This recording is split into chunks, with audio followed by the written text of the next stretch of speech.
Fuck. Welcome back to the channel, everybody. Alright, and welcome back to yet another episode, review, I guess it is this time, of Fear the Walking Dead. We're doing Season 3, Episode 12? Yeah, it's 12. Season 3, Episode 12, entitled Brother's Keeper. It aired last night, and you guys might be wondering why I am telling, why I started the video out with saying fuck, you know? I do it a lot on my channel, let's be honest. But the main reason is a spoiler, okay? So if you guys haven't watched the episode, again, spoiler alert, alright, this is only a review, this is not the actual episode, go watch the episode, go find it somewhere, okay? It's out there, go illegally down, you know what, don't do that. Anyways, guys, this episode was really, really good, and it's gonna be a brief review here, because I am sweating my balls off, I'll be honest. It is very hot in this room. Windows are closed to eliminate some background noise, yet there is still some background noise in my actual house. You can't really fix that. Door's shut, as you guys can see, but either way. This episode was really good, guys. I thought it was a really solid episode. You see what I mean? Dogs barking. Great video. Yeah, awesome. Fantastic video. So the gist of this episode was basically on the ranch, you know, and with Nick and Jake and Troy was actually in the episode. The episode started out with Troy basically showing us where he's been and what he's been doing, and, you know, surviving. He actually killed a rattlesnake, started barbecuing it, and yeah, it was pretty cool, to be honest. It was a really cool opening shot with Troy. Not really any dialogue at all, actually. There was no dialogue whatsoever. It was just him basically surviving out there on his own, obviously after he's been exiled. And anyway, he came across, like, the place where the guy had, like, the back of his head open and there was a bird eating it. You know what I mean? Do you remember that from the previous episode in Season 3? He came across that place and basically sat in the chair. You know, basically, you know, took, I guess, what was his name? Phil, I guess? Took him off of the chair and then actually sat in the chair for himself and just basically sat there for a little while until he turned around after hearing a noise. So he turned around, looked off the cliff, and he seen something. And we didn't know what he seen until later on in the episode, but it was revealed to be basically a giant horde of walkers that he was essentially going to use to his advantage, which, you know, very Troy-like, to be honest. You know, it really is, you know, using the elements of this new world to his advantage in order to, like, exact revenge and maybe take his ranch back and everything like this. So basically, he comes up with this plan to essentially lead the horde of walkers to the ranch, you know, to basically kill everybody there. And before he actually ended up doing, I'm sorry about the fucking background noise, man. I really do. I wish, you know, I actually had a place to record these videos properly. But, you know, you get a plan in the hand you're dealt. So, yeah, it's very distracting, by the way, too. So yeah, he basically had this idea, you know, essentially of drawing the walkers towards the ranch, killing everybody that he wanted to kill, and, you know, everything like that. And but before he did that, he actually took the liberty to warn some of the people he actually cared about, including Nick, actually. So that night, he actually went to the ranch. No one knew that he was there, you know, obviously. No one knew that Troy actually went to the ranch or anything like that, other than Nick, because Nick essentially woke up in the middle of the night hearing noises. So anyways, Nick went downstairs to find Troy. Basically, Troy, he didn't really seem to be in his right mind, you know, rightfully so. He's sort of out there surviving right now, you know, he's not in the best of places, but he did warn Nick that something big was coming and that he should tell people to basically evacuate the ranch, you know, just get out of there, you know, he was basically giving him a warning. And he basically told Nick where to meet him, or he actually told him to bring his brother the next day because he wanted to talk to his brother and everything like that. So that actually ended up happening, telling his brother about that and everything like that. And Alicia ended up telling Ophelia later on in the episode that Troy was there, and they actually thought that Troy was basically saving their life because he tried to warn them that this big horde was coming. Little did they know, he's the one who's actually leading the horde towards the ranch. But nonetheless, Nick and Jake basically go out on a mission to see, you know, what Nick is, or what Troy rather is talking about. You know, they didn't know that it was a horde. He just said it was something big, right? So they went out to see what Troy was talking about. They ended up finding Troy and a giant horde of walkers down in some sort of a, I want to say quarry, but it wasn't quite like a quarry. It was kind of like just down a mountain type thing. And anyways, as Nick and Jake were driving, well, Nick dropped the F-bomb. He basically seen, you know, the horde of walkers, and he just said, fuck, straight out, you know what I mean? And the thing that is, you know, it's not that big of a word, right? A lot of shows do it, but this is a basic cable TV network, AMC, alright? This shit's not allowed usually, okay? But it's basically revealed to us, like comicbook.com, Twitter, and a bunch of other sources on Twitter as well, basically saying that AMC has this new policy to essentially let the F word slide, at least once in a while, you know. Apparently, according to the showrunner of Fear the Walking Dead right now, he's not going to be the showrunner next season, but the showrunner right now, Dave Erickson, actually revealed to us that apparently they just let him do it like twice in the entire season or something. So that was the first time it's happened this season, so we can at least expect it one more time. I assume, you know what I mean, at least. But does that rule stretch across every Walking Dead show, or is this like just a little bit of a test, and then they're really gonna, you know, let us hear it, right? You know what I mean? I mean, we gotta think season 8 of The Walking Dead's coming up, Negan's back, right? So that's definitely going to be entertaining. Even if we get it every once in a while, like, I don't really see them letting loose and just letting Negan go to town like fuckity fuckity fucker, you know, something like that. But I can definitely see it, you know, sliding once in a while, and then of course leaving the very, very vulgar language to like the Blu-ray alternate scenes, essentially, which is what they've done in season 6 and in season 7. So pretty excited about that. You know, we're going to get to maybe hear some Negan. And of course, you know, every once in a while, hopefully from other characters, right? It'd be cool. It brings them a little more realism. Because, I mean, normally you wouldn't say it every word like Negan does, like in the comic books, right? Like in normal reality. But, I mean, you're not going to just completely try your absolute hardest to avoid it at every single altercation you come to, right? I know this video's got a little bit off track, but I apologize. I kind of just thought I should bring it up, because it's kind of important to the Walking Dead universe. This is the first time they've done it, right? Other than, again, sneak peeks or alternate scenes on Blu-ray editions of The Walking Dead. Like The Walking Dead Season 4, actually, they did it there as well, when Rick said at the end, when they were in the train car at Terminus, he basically said they're fucking with the wrong people, but on the AMC version of it, you know, he basically said they're screwing with the wrong people. So anyway, I don't know. It's a really cool fact, I think. So look forward to more F-bombs, I guess. Anyways, so the rest of the episode, I mean, very, very good, very, very intense. So they get up to, they catch up to Troy, and he's basically leading the walkers there. A lot of things are going on there with Troy, basically trying to explain to them what he's doing, and wishing Father was alive to see this, you know, everything like that. And ended up revealing to Jake that Nick is actually the one that killed Otto, you know, Jeremiah Otto, which is their father. Jake basically said it doesn't matter. And Jake was essentially wanting to put Troy down. You know, he brought it up quite a bit, leading back to another situation where he's seen before all of this happened. He basically was out hunting, and he seen a rabbit strung up, basically skinned alive, and he put it out of its misery, because that's what you do, right? When something's lame or when it's sick, you put it out of its misery. And that's exactly what he thinks about Troy. He thinks that he's, you know, sick. He's sick in the head, you know, he does all this stuff, he murders people, and he's just not right in the head, and that's what he thinks that he should do, is put him down. So he's essentially about to do it. Nick's begging him not to, and he actually ends up hitting Jake in the back of the head with a grenade launcher, I think it was a smoke launcher or something that Troy was using to lead the walker horde. So he hit him in the back of the head with that, and Jake actually took a tumble down the hill where the walkers were. So this is where shit got really, really intense, is because he was down there basically fighting off some walkers. Troy and Nick actually came down super fast to help. Troy actually ended up taking, I think, a couple walkers out, and Nick ended up taking the one out that was on top of Jake, but unfortunately not before it bit him. So the walker did end up biting Jake right on the forearm right here, and you know, there's not really much you can do at that point other than try to cut it off. So that's exactly what they did. They stretched out his arm, they cut it off.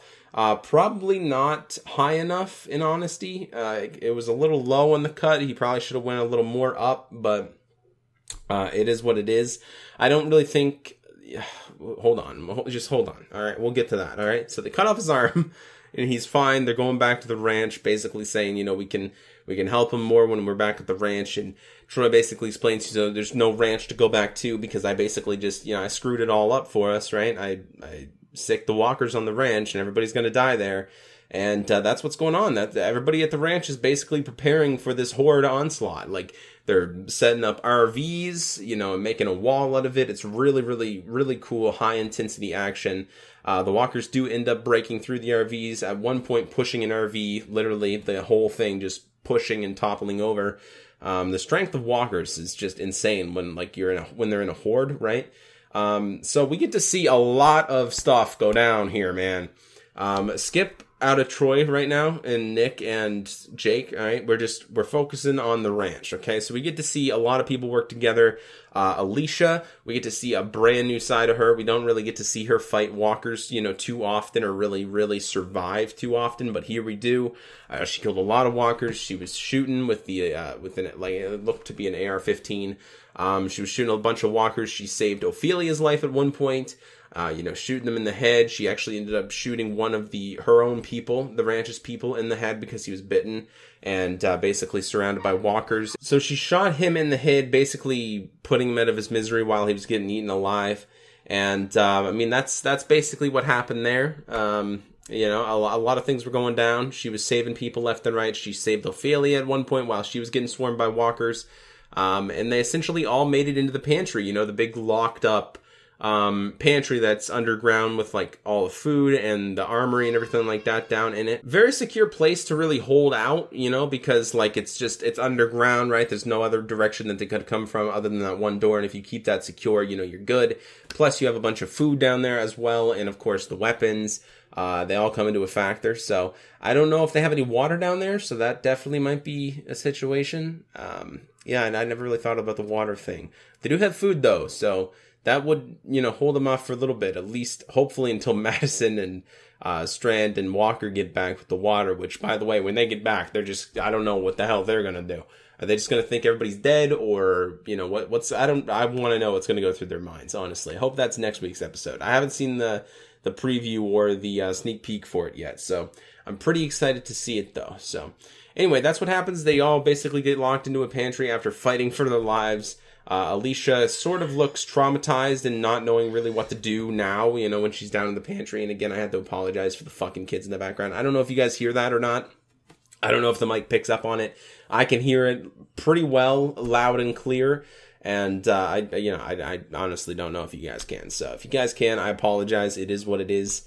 Hopefully you guys don't mind that much, but that's the last time I'm going to mention it, because it's probably getting annoying at this point. So whatever. If they're going to fucking scream and cry, let them scream and cry. So other than that, basically skip back to Troy, Nick, and Jake. They essentially are on the outskirts of the ranch looking in, like, via binoculars, and we get to find out that Jake actually ended up dying. Jesus Christ. That Jake ended up actually dying, unfortunately. We don't really know if it was from the bite, you know, or whether or not, like, we don't know if Nick cut it off, like, at the right point, right? And we also don't know if it spread, you know, above there within that time frame. But even if he did cut it off, he definitely could have died just from the blood loss alone, because they couldn't get into the ranch to basically help him out that way and, you know, really give him more medical attention that way. So I'm not sure if it was the bite or whether or not it was just flat out blood loss. You know, it definitely could have been either, really. It's anybody's guess. So that happened. Troy basically ended up letting him stay there for a while, ended up actually letting him turn, unfortunately. I don't know why we needed to see him turn. Troy's just in that state of mind where he didn't want to deal with it really at the beginning. And he's just trying to explain to himself and explain to Nick that, you know, Jake wasn't supposed to die. He wasn't one of the ones that were supposed to die. It's supposed to be everybody else. He was trying to take the ranch back from Walker's people and keep everybody he loves safe, including his brother. He didn't want his brother to die, even though, Troy, he is kind of a loose cannon. Let's be honest. He didn't want his brother to die. I truly don't believe it. I mean, even though he explained it, obviously that definitely could be taken out of context in him just wanting to, make himself think that he didn't want Jake to die, but I truly believe that he didn't really want to, honestly. So anyways, after that, let's see what we got here. Jake begins to turn. Troy holds him down. We get to see Jake growl and stuff while Troy holds him down. Alicia, Ophelia, and Crazy Dog fight off the infected, make their way into the pantry. So I did a little out of order, my bad. Blake shuts the doors behind them. Troy stabs Jake through the head. And then he basically says, I need some sleep. And Nick says, well, we're going to have to try to save everyone. You can sleep while you're dead. Or when you're dead. I probably just fucked up that line so badly. Anyways, the survivors hide in the pantry as the horde pounds on the doors. And that is it. So Nick basically explains to Troy, we're going to have to try to clean up your mess here. We're going to try to have to save everybody that you tried to kill, essentially. So they're definitely in on the plan to try to rescue everybody in that pantry. But you guys didn't see the horde, man. I don't know what the hell I don't know. I have no idea what the hell they're planning on doing, but it's definitely going to be interesting, and I cannot wait for next week's episode of Fear the Walking Dead. And hopefully you guys can as well. I'm really saddened, actually, by the fact that Jake died. Now there's only one Otto left, obviously that being Troy. Again, yeah, very sad that Jake died, honestly. I really liked Jake a lot. I thought he was a really, really... he was somewhat weak in terms of keeping control of his people, but he had really good ideas, you know what I mean? Like at one point during this episode, he basically wanted to take Alicia and go off on their own, essentially, and, go to another location. And that's another thing as well. Alicia doesn't know that her boyfriend now is dead, so that's another thing that's going to factor into, whether or not Alicia maybe snaps, kills Troy, or, what's going to happen. Is Nick going to try to keep this from everybody? Is he going to try to keep the fact that Troy led the horde here, from everybody, and basically say, well, Troy basically saved us, That could be another turning point. He's done it before. He's basically protected Troy before in the way of not saying anything about, Troy killing the people that left the community in the first place, and he basically wanted to blame it on Walker. He didn't say anything there, so he definitely could do the same thing here again. And make Troy to be the hero and, maybe get his spot on the land back and everything like that. So, anyways, that is it for the episode, guys. Again, the episode ended off in a very exciting way with them trapped in the pantry. Jake dying ultimately. And Troy looks actually really sad. He looks to have a lot of regret, in all honesty. So we're going to see how that plays out into his character. It's going to be interesting. When I'm seeing screenshots right now for next week's episode, Season 3, Episode 13, entitled This Land Is Your Land. It looks here that Nick and Madison are looking at each other in one of the screenshots. So maybe while Nick's trying to come up with a plan, maybe Madison arrives with the water truck. And I can almost guarantee it, something's going to happen there where Nick maybe tries to warn her about the walkers. I mean, I don't know how the hell she could miss it, but either way, it's going to be interesting to see them, those two groups, Strand, Madison, and Walker, team up essentially with Nick and Troy, which is going to be interesting to say the least, because Walker's the one that basically exiled Troy, and Madison's the one that walked him out. So we're going to see about that. But anyways, I'm pretty excited nonetheless. It looks to be the whole group back together in a sense at the same location, but obviously Alicia and everybody are locked inside of the pantry. So again, very interesting to say the least, and I cannot wait for it. Hopefully you guys can as well. If you guys like this episode, and let me know what you think in the comment section below about the F-bomb. Do you think it should be dropped more often? Do you guys think that it should not be dropped at all? It's a basic cable TV show. Again, it's a new AMC policy apparently, so hopefully that, me, I personally don't mind it. I personally love it. I you know what I mean? I wouldn't go above and beyond to do the Negan thing. I mean, I personally would, but I understand, on this TV show, like Fear the Walking Dead, we don't actually have a character in reference to anything like that like any character that said that before, like Negan wouldn't, like another character on this show just wouldn't come by and be like fuckity fuck fucker fucky, right? You know what I mean? It would just kind of, it would kind of be ridiculous in all honesty on this show. But on The Walking Dead with Negan and, you know, the backstory we have with him on the comic books, it would definitely make sense if they did that every once in a while. But I think it'd be really, really cheesy if they did something like that on this show with like another character, just constantly dropped it every single episode, like multiple times. You know what I mean? It would be unrealistic in a sense. I know it's a zombie show. It's about as unrealistic as it could get. So I don't need any, you know, tinfoil hats coming at me. All right. So anyway, thank you all so much for watching today's episode review video of Fear the Walking Dead. Sorry, The Walking Dead's coming. All right, it's coming. It's almost here. But for now, this is this is season 3, episode 12, entitled Brother's Keeper. Hopefully, you guys enjoyed, and I will see you guys on the next video. And until then, it's been Frost, guys. Take care.